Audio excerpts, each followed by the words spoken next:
il me semble que les initiatives les plus performantes sont celles qui sont porteuses d'exemplarité. Parce qu'au départ, vraiment ce qu'il faut que nous arrivions à faire, hommes comme femmes, c'est se libérer des stéréotypes qui nous ont nourris pendant des millénaires, des préjugés, c'est comprendre que il n'y a pas de...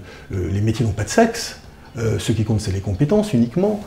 Donc l'exemplarité c'est vraiment pour moi la vraie action qui s'inscrit dans la durée et dans le temps. La loi par exemple qu'a fait voter Marie-Jo Zimmermann sur les fameux 40% de femmes au conseil d'administration des grosses entreprises, c'est une action d'exemplarité en réalité. Maintenant, aujourd'hui, ça n'a pas vraiment agi sur les comités de direction, les comités exécutifs des entreprises, des mêmes entreprises d'ailleurs, parce que en France, les femmes sont présentes dans ces comités à hauteur d'environ 12%. Mais c'est déjà pas mal, parce que l'Allemagne c'est 6,5%. Et ça ne bouge pas pour l'instant. Donc vraiment, l'exemplarité, pour moi, c'est l'action la plus efficace.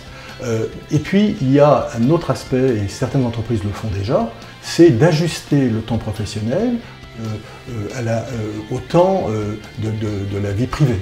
Par exemple, comme nous le savons tous, aujourd'hui encore, 80% du travail domestique, de s'occuper des enfants, c'est malheureusement encore que les femmes qui s'en occupent, à cette hauteur de 80%.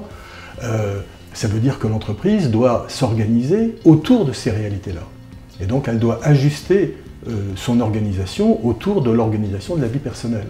Sinon, on exclut les femmes de leur propre carrière professionnelle. Donc ça veut dire, par exemple, pas de réunion avant 9 h du matin, parce qu'il faut aller emmener les enfants à l'école, et pas de réunion après 16 h, parce qu'il faut aller les chercher à l'école.